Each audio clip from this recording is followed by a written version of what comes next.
We're back again, Schultzy. It's 200 Cops, mate. How are you? Mate, I am excellent. Busy but excellent. Yeah, mate. It's definitely fined up here in Brisbane. But mate, I'll always find something to whinge about the weather. That's for sure. No, all's good, mate. All's good. I'm in Grafton this week. We're a bit of firefighter training again. The training's picking up, so it's good.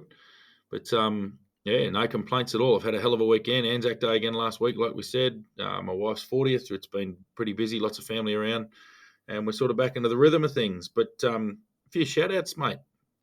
Yeah, mate, a couple. And the first one, Emma Cooper. I'll give her a shout out. Well, she was Emma Thompson when I first knew her back at school. She just started listening and to the first episode. She got around to it. Um, Yeah, so she sent me a message and said, "Oh, I loved it," and now she's listened to the second one, so she's pretty busy, but she's getting through them, and yeah, so and I told her I'd give her a shout out. I've known her for oh shit, I won't mention how long I've known her for, but 30 odd definitely years. over 30 years. Yeah, it happens. Actually, I've got one as well. My local mechanics, the very, very talented Nobles Autos in Dorrigo. Every time I go in there for anything, Lucinda and Jeanette both say to me, "Oh, I was listening to you two the other day." And Lucinda made the joke the other day. She mentioned to her husband, "I'm just going for a walk with Damo and Schultzy." So I shout out. I told him I would. Yeah, So yeah, thanks very much. It's excellent to have some locals in Dorrigo. There's quite a few in Dorrigo that do listen, so that I'm pretty happy with that. So yeah. yeah, shout out to the Nobles Autos Dorrigo. Oh, jeez. Mate, that's yeah, mate, outstanding. And mate, also mate, I got to tell you, so I I get to chat to Chris Luxton every now and again, and I've mentioned him before. He's the butcher you ran into, and I Hmm. paid him out a bit. And anyway, mate, I was sitting there, and we're just joking about him starting to do his own YouTube or something like that. And I said, yeah, you could call it Chris Luxton's Meat or something. And, do you want to see Chris Luxton's meat? Oh dear. Mm. It What goes was the all old sorts saying? of Jamie Coburn, who's a copper in Catherine and still up there, he's a senior sergeant now, I think. Is he? He used to come out with he was a previous butcher, and he said the running joke was he goes, "Pleased to meet you with meat to please you." I thought that's just your good local friendly butcher. Well, mate, funnily you actually mentioned Jamie, but and a shout out to him. He The funniest thing about him and I, we look very similar. Oh Um, yeah, yeah, so, yeah. so The poor bastard. yeah, so we used to occasionally we used to actually get complaints put against the wrong person. Yeah, yeah. So not So, only look the same, operate the same. well, yeah, that's true too. Yeah, exactly. Yeah, so yeah, Jamie, you're definitely a good looking bloke, that's for sure. Yeah, that's debatable, but anyway. Yeah. What are we on about today, mate? Well, mate, we're going to move on to bad cops. So I know we spoke last week.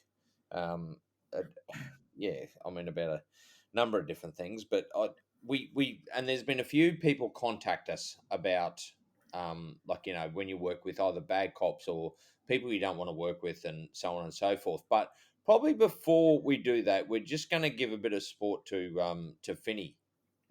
So there's a lot of people from the NT that listen to this, and cops around Australia, and of course they've just got this. What would you call a proposal from the government for the new consent agreement? And it's appalling.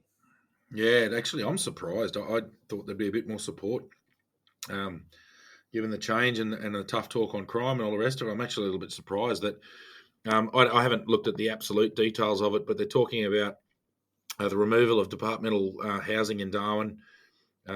So not so much the rest of the territory, but I mean the dominoes would fall. Catherine would be next. Alice Springs will be next. It would go from there. But um, I mean the fact is that the policing in the territory, you go to work and you don't know what chaos is going to occur, but you know at the end of the day you're going to come home to a house that isn't going to break the bank, and that was one of the huge benefits of being a copper up there.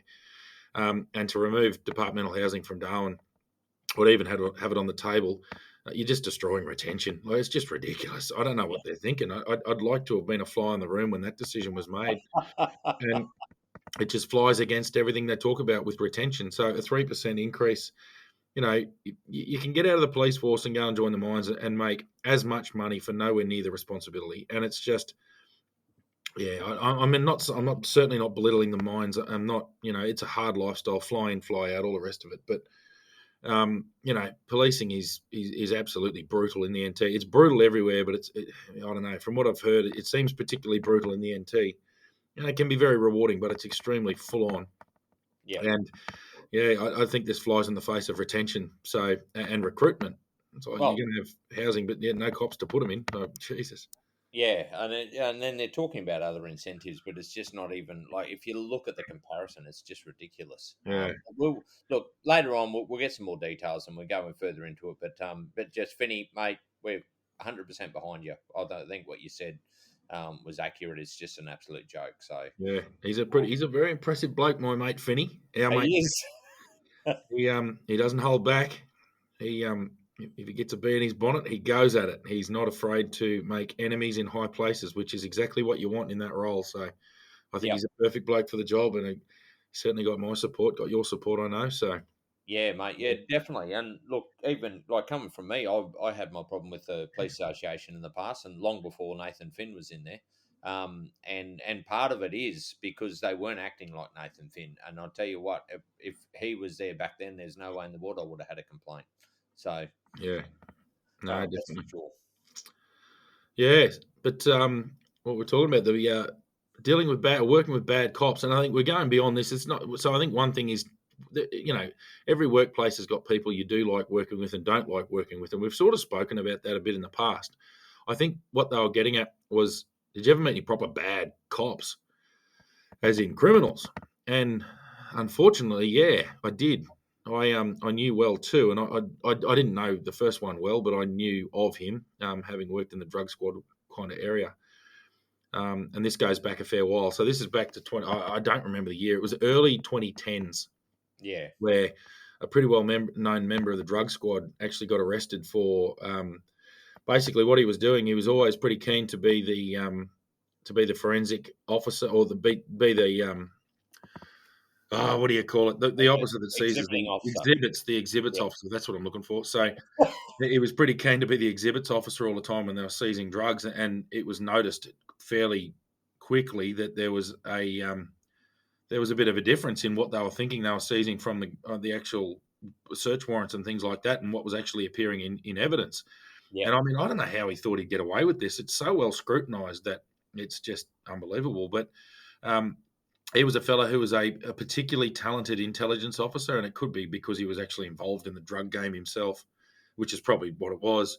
Anyway, he was arrested and certainly went to jail for stealing drugs from police search warrants. So he got done with corruption, supply Schedule One drugs, so cocaine and all these different sorts of things. I don't know the exact details because like I said, I wasn't heavily involved with him. I just knew of it, and it was very big news at the time. And it's a long time ago now, but Yeah. certainly he was.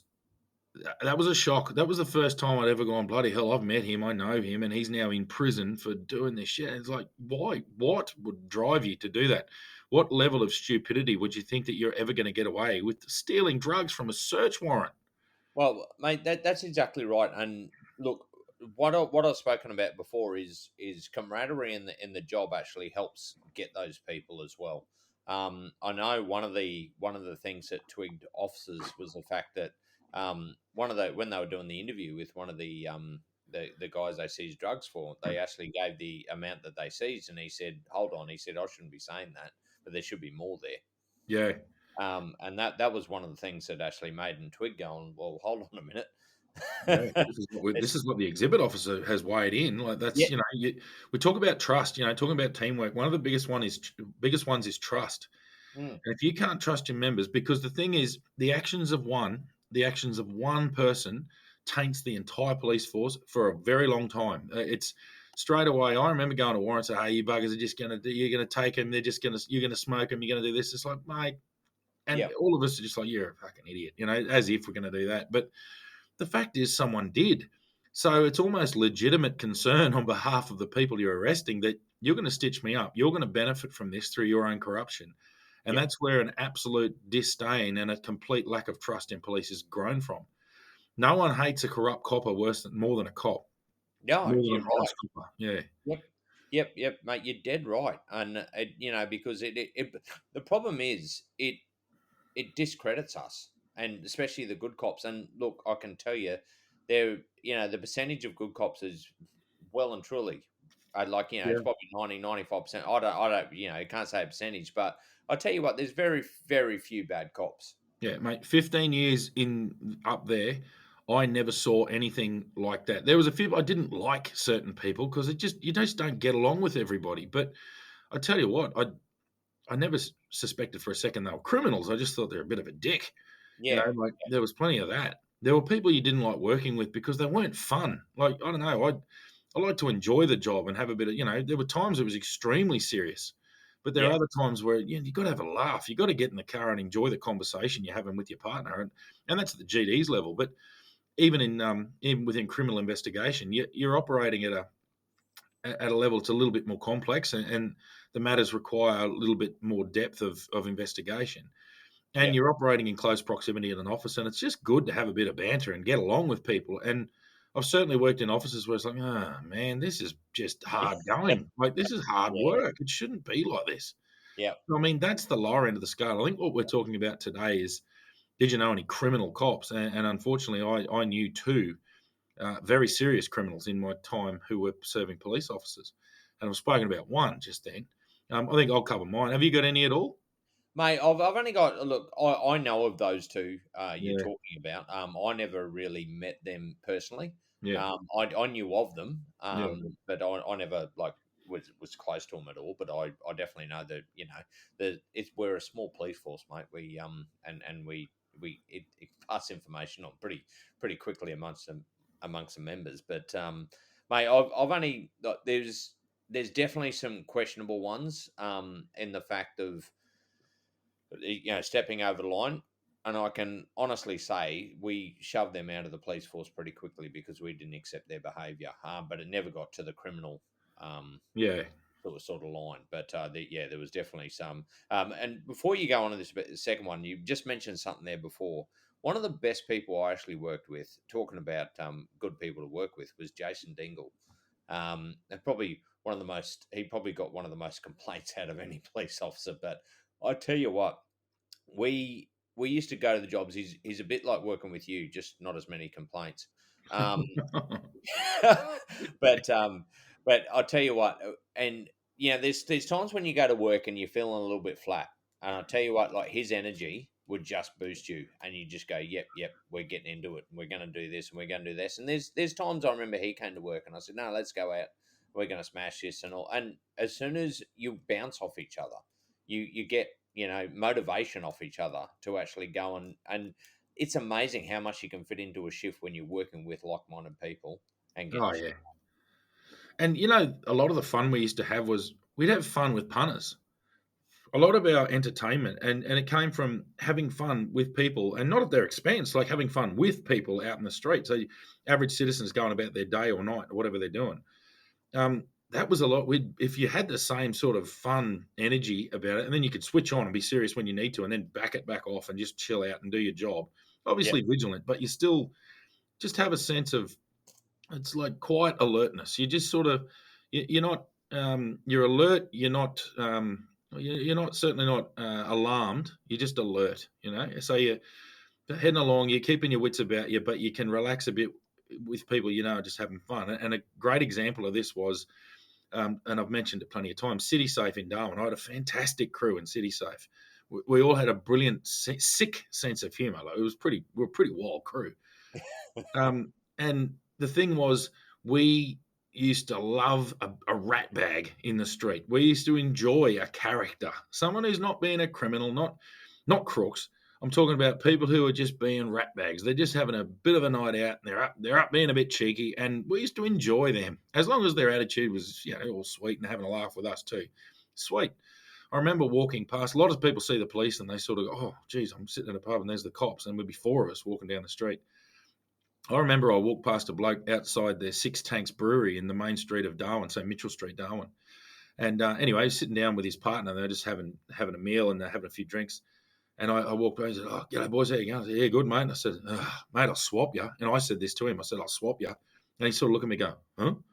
And I've gone, "I'll sit there and drink beer and you can carry this crap around and walk around all night." And him and his partner just roared laughing. Like it broke the tension. And the beauty of that little exchange was because I was talking to him, well, because I'm talking to him, everyone's, you're a walking bloody scene when you're in police uniform. So the four of us walking past where everyone was looking at us walking down the street. And a lot of people, probably 20 people, saw that exchange. And the whole front area, the outside dining area of the brewery, roared laughing and, "Oh, good on you boys," and had a great time. We loved that. We used to do that all the time. And that was the enjoyment of working with good people. Yeah. If you're working with someone who was overly strict, it just makes the shift go forever. And it's just hard work. If you got to enjoy yourself, like, got to have a laugh and sort of chill out a bit. Yeah. But I think I'll move on to the next one if you don't mind, mate. Like Yeah, mate. Yeah, yeah. the next person I knew, and this one hurt because I knew this bloke in Alice Springs pretty well. He was a flatmate, a good friend of mine, and he was always a bit different. Like, he didn't have a partner or anything like that, and we thought, no, well, that's just him. Anyway, I was working in 2020. I was in the emergency operations center working with COVID. So at that point, I was the acting senior sergeant of the police response for the whole territory. So coordinating all the repatriations, basically in charge of everyone working at the airport for that and the quarantine facility and all the biosecurity checkpoints, as well as the investigative team that was investigating the COVID stuff. And at that stage, this is post the Zach Rolfe shooting where he'd been charged. And this is, a good 12 months down the track or even longer. It may have been longer. It might have been 2021. Anyway, so I remember, I'll never forget it actually. The assistant commissioner, Travis Worst, he came in to see us all and he just said, "I just want to explain," because we'd all got wind. It had been this alert that had come out that an acting senior sergeant in Alice Springs had been arrested for extremely serious child abuse material and child abuse action. I don't know if there was no contact offending, which it means there's no physical contact with the kids, but he was procuring extremely horrendous high-end child abuse material from Indigenous people against their children, basically. It was just the highest level of child abuse material you can possibly get. When I first heard this, they didn't name him, but they said his name, they said his age, and they said his role. And I just went, "Oh, well, let's have a look at that." I think, who is that? I couldn't think of who it was. So I opened up the roster, and because it said an acting senior sergeant, I'm thinking a watch commander. So I've scrolled through, and I've gone, no, he's in his 60s, he's in his 50s. And then I saw the name and I went, "Oh, that's the only one. That's him. He's 34. He's the only senior sergeant acting." And I just knew straight away who it Yeah. was.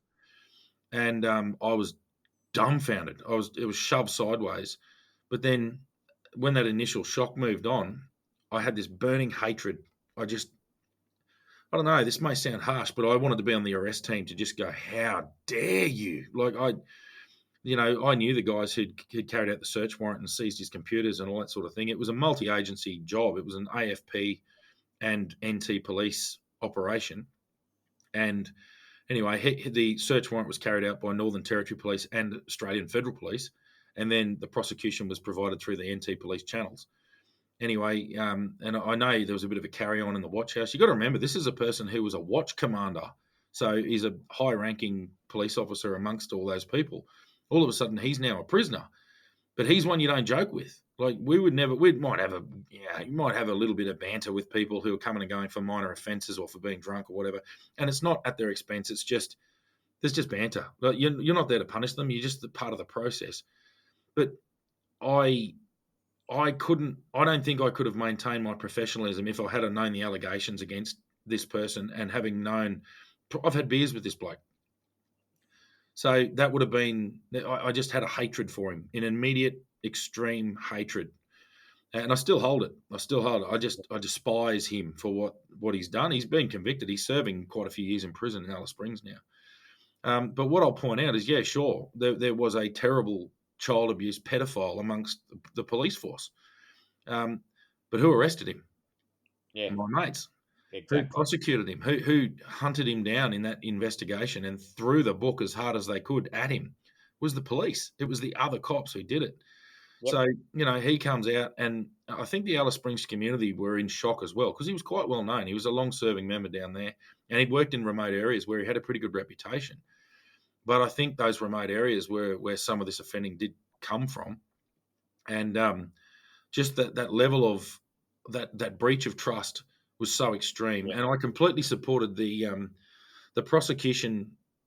Actually appealed against his sentence, saying it was manifestly inadequate. And I looked at it and went, "Yeah, it bloody well is. He should be doing a shitload more time than he is actually doing." And I think it because I do have the personal emotion. For one, I just despise pedophiles. To me, they're the lowest form of pond scum there is. Yeah. But secondly, to have it as a friend of ours who was trusted, a friend of mine back in the day who was trusted to do this work, and someone you'd trust with your children, someone you'd trust with your family because he's one of us. He's all right. There's Yeah. the they talk about the thin blue line. Well, this was an attack from behind enemy lines. It's this was you're walking amongst us, and there was no forgiveness. There's no love there. He was there was just now you're gone. So I'll never forget when Travis Worst came in and he started explaining. He said, "Look, he's been charged with this, but you've got to understand the evidence is overwhelming, and this is the highest level of child abuse material offending. This is beyond despicable, the stuff that he's done." I'm certainly not repeating it here. Mm. You can Google it. Just Google it, and you'll find his name. You'll find everything he's done. You'll find his sentence. But I remember saying, on behalf of all the people in the room at the time, it's like, "No, sir, you got to understand, we'd have arrested the prick ourselves. Like, this is not, this is not a case where we feel like we've been thrown under the bus. This is a scumbag piece of shit who needed to be taken off the streets. Simple as that. We Yeah. don't. What he did for a living is irrelevant, and the fact that he did that is more of an insult to us than anybody. So, I um, think yeah, if I can just, but mate, there's a couple of things you said there, and I think that's the emotion and the thing that pisses people off the most. And you reminded me of a couple of things. The fact they've undermined your integrity as a cop, so so it allows people to attack the badge because we worked on this level of being, impartial, um, being legal, all this sort of stuff, and it attacks you personally because yeah. you sit there and go, hold on, you are supposed to be standing up and doing this. And what you've just reminded me of, and something we didn't mention about when they talked about lowering the standards, um, and we'll go back on it. I mean, this is also a touchy subject, but the fact is, we'll talk about women in policing. When they lowered the standard, allowing more women to get in the police force because they wanted more equality, so to They speak. wanted 50-50 men and women. Yes, Yeah, and the most pissed off people were the female cops because yeah, suddenly they felt like they had lost what they had worked for. yeah, Suddenly they're looked as a token, um, and it's that same sort of feeling where you sit there, you're working with somebody, and they do something shit, and you're going, hold on, that also reflects me. When you're working as a police officer, you represent what the 1,200 strong police officers hmm, that work in the Northern Territory. So you're not acting as yourself; you are acting as 1,200. So yeah, every action of yours will get passed along that whole line of cops, yeah. and I think that's where it gets very personal. And you're 100% right there about that. It was the female cops who pushed back. I remember girls, and they were high performing cops. Their genitalia was irrelevant. They were high performing police officers, some of them extraordinarily good detectives. And they were saying, "What? So now we're all just the token chicks? This is Yep. bullshit of the highest order." And they're also the ones who used to say, "Well, how many good male potential recruits have they knocked back in order to push through more females who couldn't make the grade? So now we're going to have problems that are come back. We're going to have people who are going to be employed who should never have been police in the first place. They're going to be employed now to meet some quota to match some political agenda. And we're not political. I'm not getting onto that, but No. it wouldn't matter. It wouldn't matter if it's, oh, well, we want more males. It's like, well, hang on. Yeah, forget that. How about we get the best person for the job, regardless of, as Bob Rennie put it so eloquent, what gear you got. Yep. I don't care what gear you got as long as you've done the job. And that was it. It's like merit. Let's go on merit. Yeah. So, Well, That's enough common sense out of you, Damo. Yeah, former government. I'm a private enterprise, mate. I can now be.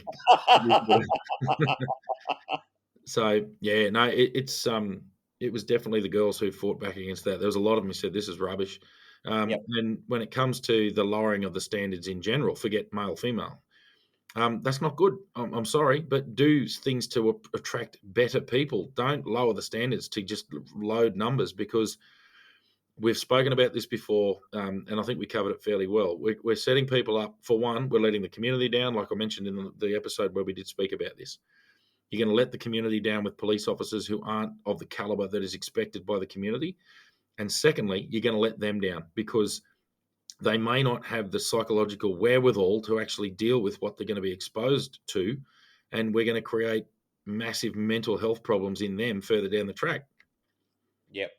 Yep, definitely, mate. Yep, and you've hit the nail on the head there. And look, while you're going on about that, I'll give a shout out to Pip. She just sent us a message. She listened to our one about that episode, about lowering the standards and all that sort of stuff. And apparently, across the ditch, they're doing an investigation in relation to lowering the standards of people entering into the police force. So, um, that's I mean, yeah, there's no wins out of this. No, None no, at no, no. all. And I'll tell you, the standard of the New Zealand police is incredible. The New Yep. Zealand police that I've worked with are exceptional cops. Yep. They're a very high performing police force, and you don't want to lower the standards. They've got such a good reputation. It's you don't you don't want to be doing that. Yep. So And honestly, I can say every single police officer I worked with, there was one I didn't get along with, but he was a good cop. But all the rest of them were good cops, and I love working with them. yeah, So, and look, occasionally you will get those people you don't enjoy working with, and this has also been mentioned before. You have to change how you approach situations. Like if I'm working with you, Damo, you can go to if it gets quite hostile, both of us physically strong, able to do the job. Sometimes when you're working, and it male or female, we had one cop who was a male, which I would say had more small man syndrome, and he'd oh hit yeah, him. it's Someone in the hopeless. yeah, I know exactly. exactly what you're talking about. Yeah. And so you got to change the way you deal with the job, because if it becomes a physical altercation, you're going to have to either use what's on your belt at a much earlier time and all that sort of thing, and you try to avoid that. However, having, say, the two of us, we're both well built, we're well spoken, well, most of the time. Wow, we'll leave that up to the audience. I think. So we've got that presence already.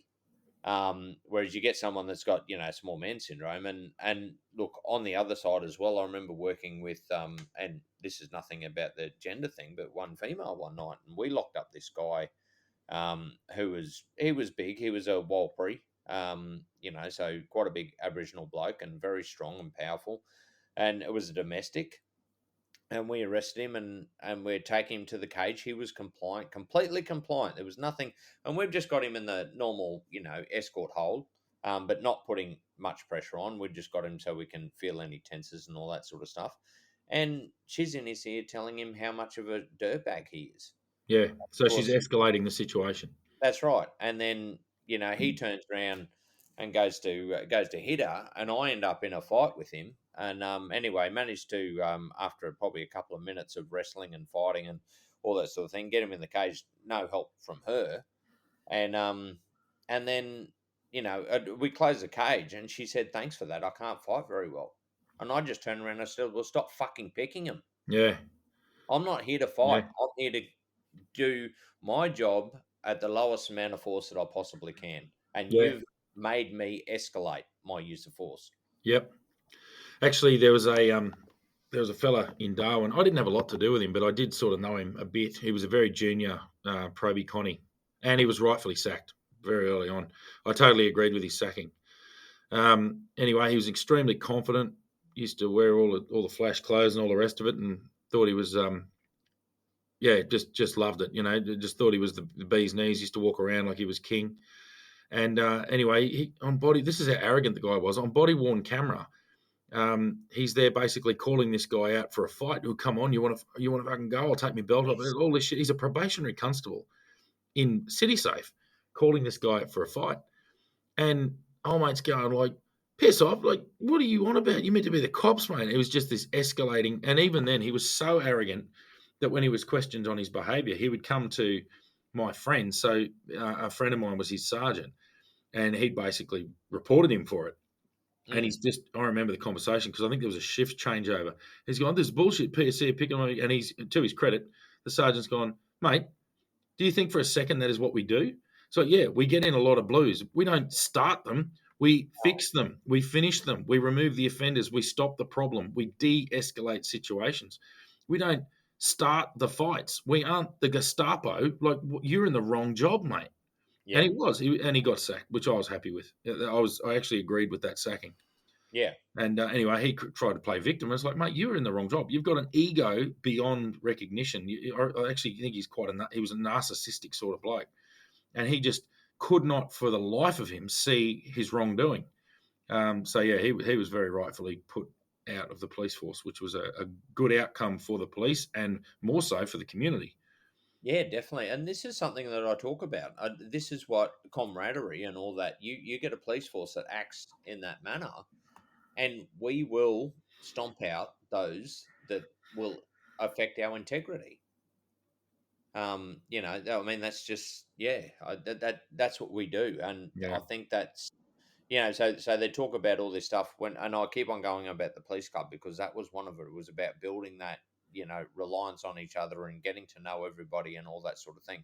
But that's how you also stamp out corruption yeah. or bad cops. And look, it's not always done well because it can be difficult, especially if the person who you're talking about outranks you. Um, Yep. I think the trouble is too. I think this comes back to the complaints process. There are so many complaints against police that they do get a bit. It gets a bit overwhelmed. It's like, oh, really, another complaint? This is all bullshit. Like, but Mm. occasionally there are legitimate ones, very legitimate, and that behaviour it takes moral courage to stand up within your organisation and call that out, Yep. and it's very difficult to do. And I think we both had to do it, and it it's tricky. It's hard in any workplace, Yeah. and in the police force, I think it's a little bit harder again because there's already lots of arrows coming at you. You don't want to be one throwing arrows as well, Yeah, but that's you right. have to. You have to be able to stand up and go, no. We deal with really difficult things, and we don't need you doing this. No, So, you're exactly right there, and I think that's the importance of. I think these days, like with it, there definitely was corruption in the past, and the good cops were kept quiet, because they didn't want to be seen as stabbing in the back. That shift has changed, yeah, to the fact that there are so many good cops out there that we will not allow this to happen, and where we know that if we call out the wrong behaviour, we will get backup from other cops. yeah, that's right. So, So there's still a long way to go in the quite punitive, guilty until proven innocent sort of culture within internal definitely, investigations.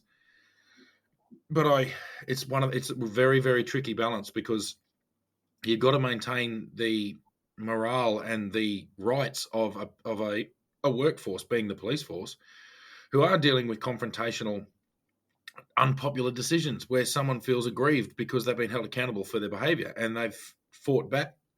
They've tried to get revenge against the person who's brought this upon them by using the police complaints system yeah. to sort of get back at the person who's just holding them to account. So I got the bloody hiccups. Who's Yeah. holding them to account? Yeah, I'm trying to be serious here. It's not working. Yeah.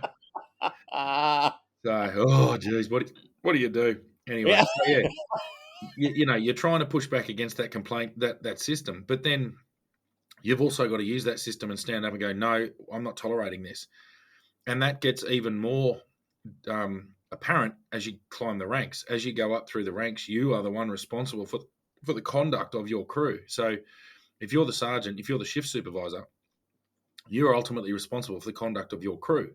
You Yeah. either hold them to account for what they've done, or you're complicit with it, and Yeah. there's not really any grey there. So you have to manage minor issues.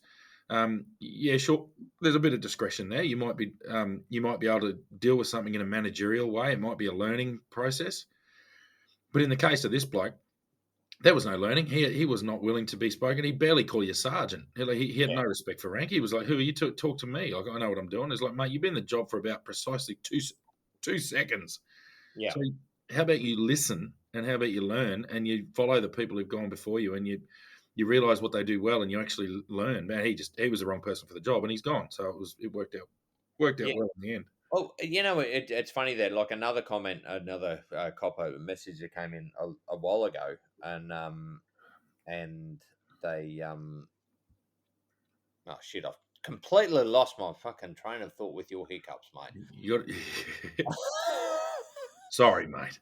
Oh no, that's it. So this is the importance when people get promoted, you've got to make sure they're capable of doing those jobs, so making those hard calls and all that sort of thing. And the comment was people getting promoted above their ability. So the importance is yes, they can do the test and yes, they can pass the requirement. They know the policy and procedures and all this, that, and the other. But that doesn't always make them a good leader. No. And that's the problem is the police force. I look, my personal point of view. Um, they've promoted some people that should not be in that position because they cannot handle the crew and Mm, make sure that behaviour is not checked. Yeah, yeah. is checked if you know what Yeah. I mean. Yeah, and there might be people who are quite a good senior constable. Yep. They're not necessarily a good sergeant, and they're certainly not a good senior sergeant, let alone a commissioned officer. So, no, you're right. Very true. It's yeah, I mean and that's look something the police force needs to look at. There's one thing you can pass an exam, but you also need the people skills and the strength to lead a team. Yeah. And it's not, and you got to make well. You've spoken about it before. You got to make the hard calls. Yeah, and Yep, unpopular calls. yep, Yep. And look, I know that we've had a few requests now for longer episodes, but I think we don't need to flog this particular horse. We've certainly got a plan for a longer episode coming up. We've just got to locate one of the most difficult men in the Northern Territory to locate and lock him down and get him with internet access, and we'll actually get him on. And I think the And plan is there. Once we do get him on, we'll talk to are him you for an hour are or two. you are you talking about Ray Musgrave Of there, course, I Dave? am. Yeah, Yeah. he's an elusive beast. So, look, I don't think we need to carry on too much in this particular episode, but for those who would like a longer episode, we do have a plan with Ray because Yes. I think we're just going to throw him a bone and watch him gnaw at it. So, Yeah. yeah, And it he should will, be mate. very interesting. And I can tell you, I've spoken to him a couple of times. He's doing a bit of traveling around. He's always a busy man. Yeah, yeah. He I mean, just moves around. He's just a he bloody does. nomad. Anyway, we'll get him on. It should be very, very entertaining. I'm hoping it's next week. I really am. But Yeah. we can't promise anything because he's bloody elusive. Yeah, And look, for anybody listening, this guy will probably almost be the longest serving police officer ever if he does his full tenure, I think. yeah, He's basically 40 years in now, and yep, he's still 10 years off retirement. So, or when he's forced to retire, I should yeah. say. But yeah, mate, he's a character. He's keen to come on. And look, for those out there, he's really passionate about talking about getting the what do you call it? What was it? Police cadet program back. Yeah, Yeah, cadet program. That's it. Yeah. Because I mean that's how he got into the police. That's why he has been so long in the police. And he's definitely a legend in the Northern Territory. He's probably well, I think he said to me the other day, there's only one other cadet that went through with him that's still in the police force. yeah. There you go. Yeah, Yeah. So no, it's I think he's actually 41 years in the job. He's 1984. He started his cadetship. So that's saying something. Anyway, that we don't want to build him up too much. We'll let him speak for himself. But I don't think we need to flog it on, mate. What do you reckon? I think so, mate. And look, you've got the hiccup, so you know. I've just got rid of him actually. No, all's good. But that's it for another episode. We'll be back, Yep. and yeah, keep the comments flowing. We really do like it. It gives us inspiration on what to talk about because we ran through a few, ran through a few topics. No, I've already spoken about. Oh, we already talked about that. Oh, we already talked about that. So yeah, we've got a couple lined up. We've got a few more interviews we want to do.